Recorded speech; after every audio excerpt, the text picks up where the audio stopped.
Assalamualaikum warahmatullahi wabarakatuh.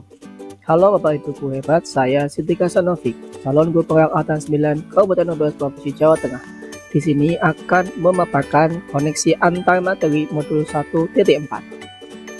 Kesimpulan mengenai peran saya dalam menciptakan budaya positif di sekolah adalah seorang guru harus mampu mewujudkan budaya positif di sekolah. Budaya positif tersebut dapat terwujud melalui beberapa kegiatan, antara lain dengan menerapkan konsep-konsep inti disiplin positif, memahami motivasi perilaku manusia, mengenal hukuman dan penghargaan, memahami polisi kontrol restitusi, menerapkan keyakinan sekolah atau kelas, dan juga menerapkan segitiga restitusi dalam menyelesaikan atau menemukan solusi dari suatu permasalahan. Yang pertama adalah disiplin positif. Disiplin positif merupakan langkah-langkah yang dilakukan dengan kesadaran diri, terbangun berdasarkan motivasi intrinsik sesuai dengan nilai-nilai kebajikan.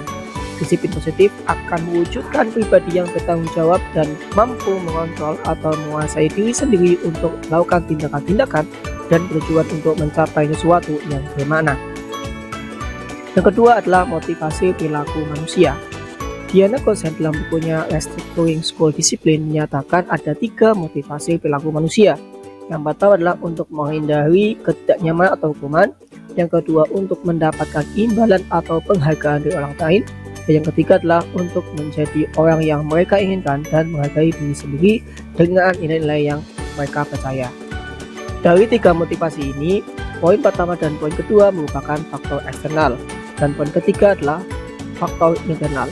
Dari ketiga poin tersebut, maka idealnya motivasi perilaku manusia lebih baik dilakukan berdasarkan motivasi internal, yakni untuk menjadi orang yang mereka inginkan dan menghargai diri sendiri dengan nilai-nilai yang mereka percaya. Guru harus bisa mengarahkan motivasi dari peserta didik untuk memiliki motivasi internal tersebut. Selanjutnya adalah posisi kontrol restitusi. Ada 5 posisi kontrol yang bisa dilakukan oleh seorang guru dalam menyelesaikan suatu permasalahan. Yang pertama adalah penghukum, yang kedua pembuat merasa bersalah, yang ketiga teman, yang keempat pemantau, dan yang terakhir adalah manajer. Pada posisi penghukum, seorang penghukum bisa menggunakan hukuman fisik maupun perilaku yang disuarakan oleh penghukum adalah nada suara tinggi, bahasa tubuh, mata melotot, dan jari menunjuk-nunjuk atau menghakik. Yang kedua adalah pembuat merasa bersalah. Pada posisi ini biasanya guru akan bersuara masih lembut. Membuat rasa bersalah akan menggunakan keheningan yang membuat orang lain merasa tidak nyaman, merasa bersalah, atau rendah diri. Pembuat merasa bersalah menunjukkan beberapa perilaku seperti nada suara memelas atau halus atau sedih. Kemudian bahasa tubuhnya adalah merapat pada anak dan lesu. Yang ketiga adalah posisi teman. Guru pada posisi ini tidak akan menyakiti murid, namun akan tetap berupaya mengontrol murid melalui persuasi. Posisi teman pada guru bisa negatif ataupun positif. Positif di sini berupa hubungan baik yang terjadi antara guru dan murid. Pada posisi teman, nada suara yang digunakan adalah ramah, akrab, dan bercanda. Sedangkan bahasa tubuh yang biasa dilakukan adalah merapat pada murid, mata, dan senyum jenaka. Pada posisi pemantau, memantau berarti mengawasi. Pada saat kita mengawasi, kita bertanggung jawab atas perilaku orang-orang yang kita awasi. Posisi memantau berdasarkan pada peraturan-peraturan dan konsekuensi. Dengan menggunakan sanksi atau konsekuensi, kita dapat memisahkan hubungan pribadi kita dengan murid sebagai seseorang yang menjalankan posisi pemantau. Pada posisi pemantau, nada suara yang digunakan biasanya adalah datar, dan bahasa tubuh yang dilakukan adalah bahasa tubuh formal. Dan yang terakhir adalah posisi manajer. Posisi manajer ini adalah posisi di mana guru berbuat sesuatu bersama dengan murid, mempersilahkan murid mempertanggungjawabkan perilakunya, mendukung murid agar dapat menemukan solusi atas permasalahannya sendiri. Seorang manajer telah memiliki keterampilan di posisi teman maupun pemantau, dan dengan demikian bisa jadi di waktu-waktu tertentu kembali kepada kedua posisi tersebut bila diperlukan. Di manajer, murid diajak untuk menganalisis kebutuhan dirinya maupun kebutuhan orang lain. Di sini, penekanan bukan pada kemampuan membuat konsekuensi, namun dapat berkolaborasi dengan murid bagaimana memperbaiki kesalahan yang ada. Posisi manajer merupakan posisi yang paling ideal dari seorang guru dalam menyelesaikan permasalahan, yaitu dengan nada suara tulus, bahasa tubuh tidak kaku, dan juga mendekat pada murid. Yang selanjutnya adalah keyakinan sekolah atau kelas. Guru berperan dalam mewujudkan terpenuhnya keyakinan sekolah atau kelas dengan adanya kesepakatan antara guru dan murid. Keyakinan sekolah atau kelas berupa pernyataan universal yang mudah diingat, dipahami, dan harus diterapkan dalam lingkungan sekolah. Yang selanjutnya adalah segitiga restitusi. Guru berperan sebagai manajer menggunakan segitiga restitusi dalam menyelesaikan masalah melalui 3 tahapan, yaitu menstabilkan tugas, yang kedua kualitas tindakan yang salah, dan yang ketiga adalah menanyakan keyakinan. Kegiatan segitiga restitusi ini bertujuan untuk menghasilkan murid yang mandiri dan juga bertanggung jawab. Keterkaitan antara budaya positif dengan materi-materi sebelumnya seperti filosofi Gajah Dewantara, nilai dan peran guru penggerak, dan visi guru penggerak antara lain, terwujudnya pendidikan yang berpihak pada murid dan mempermudah tercapainya tujuan pendidikan nasional sesuai dengan filosofi Gajah Dewantara. Kemudian, budaya positif dapat terwujud jika guru memiliki nilai yang berpihak pada murid, mandiri, reflektif, kolaboratif, dan inovatif, di mana kelima nilai tersebut merupakan nilai dari seorang guru penggerak, serta berperan dalam menghasilkan keyakinan sekolah atau kelas yang tersusun berdasarkan kolaborasi dan juga kesepakatan bersama. Budaya positif merupakan salah satu perubahan yang harus bisa diterapkan di sekolah melalui visi dan prakarsa perubahan agar mewujudkan sekolah yang berpihak pada murid dan juga menghasilkan murid yang mencerminkan profil belajar Pancasila. Tentunya ini juga merupakan visi yang harus dimiliki oleh seorang guru penggerak. Refleksi dari pemahaman saya atas keseluruhan materi modul budaya positif adalah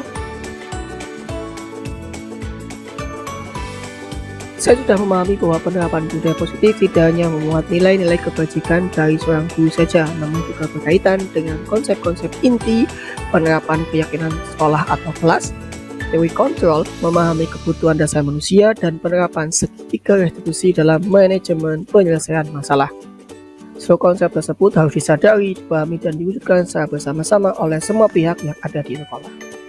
Hal yang menarik bagi saya adalah mengenai teori kontrol dan juga mengenai penghargaan atau hukuman.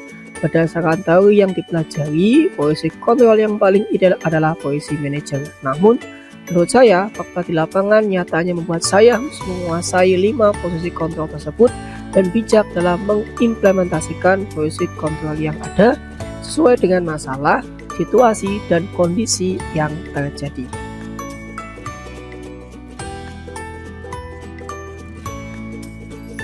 Perubahan yang terjadi pada diri saya adalah kesadaran dalam berpikir untuk menyusun dan merumuskan keyakinan-keyakinan sekolah atau kelas untuk mewujudkan budaya positif, bukan dalam wujud peraturan-peraturan yang tidak jelas. Selain itu, mengenai penerapan segitiga restitusi pada saat titik masalah yang terjadi sebagai sarana penyelesaian masalah.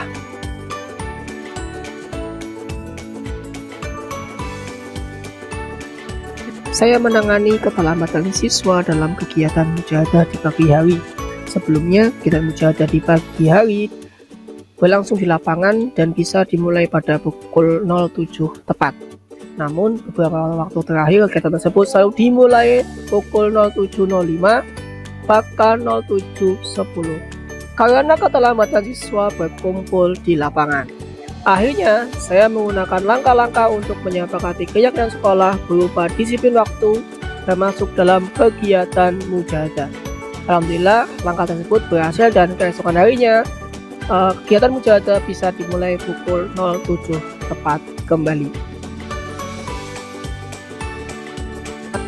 Saya sangat bahagia dan bangga dengan murid di sekolah saya karena mereka bisa diajak bekerjasama dalam menerapkan keyakinan sekolah tersebut. Selain itu, saya semakin yakin bahwa murid selalu bisa diajak untuk berperilaku, bersikap sesuai nilai-nilai kebajikan, asal guru mampu memanage permasalahan dengan baik.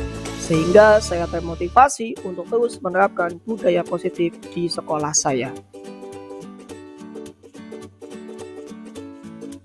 Hal yang sudah baik adalah penerapan langkah diskusi secara objektif dan terbuka dalam menyusun, merumuskan, dan menyepakati suatu keyakinan sekolah dengan semua murid. Yang perlu diperbaiki adalah kesiapan dalam menyiapkan kegiatan diskusi, karena boleh jadi akan memakan waktu yang cukup lama dan berpotensi memakan waktu kegiatan selanjutnya.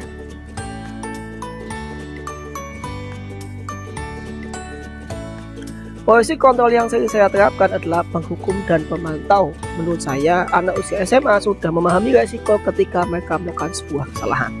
Namun, setelah saya mempelajari model budaya positif ini, saya menyadari bahwa ternyata walaupun mereka sudah berusia SMA, mayoritas belum memahami bagaimana menerapkan nilai-nilai kebajikan. Sehingga saya mencoba menerapkan posisi manajer dalam penyelesaian masalah seperti pada kasus yang telah saya sampaikan sebelumnya.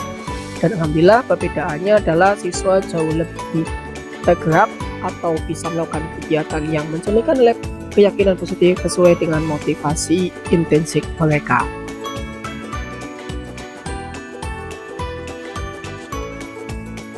Pernah, namun hanya 2 langkah, yakni menstabilkan identitas dan validasi tindakan yang salah.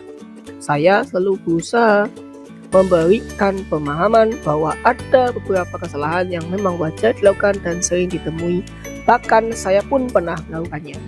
Kemudian saya berdiskusi dengan murid tersebut agar mereka menyadari bahwa perilaku yang dilakukan tetap merupakan sebuah kesalahan dan tidak mencerminkan nilai kebajikan, sehingga perlu mereka perbaiki. Hal lain yang perlu dipelajari dalam proses pembentukan budaya positif adalah cara berkomunikasi dan berkolaborasi dalam menyusun budaya positif tersebut, baik dengan murid maupun dengan guru. Ilmu komunikasi sangat penting agar semua elemen mempunyai pemahaman serta persepsi yang sama ketika kita mengawali proses diskusi atau kolaborasi. Berikut adalah penyampaian koneksi antar materi dari saya. Semoga kita mendapatkan pembelajaran dari video kali ini. Salam dan bahagia Bapak Ibu guru hebat. Terima kasih. Wassalamualaikum warahmatullahi wabarakatuh.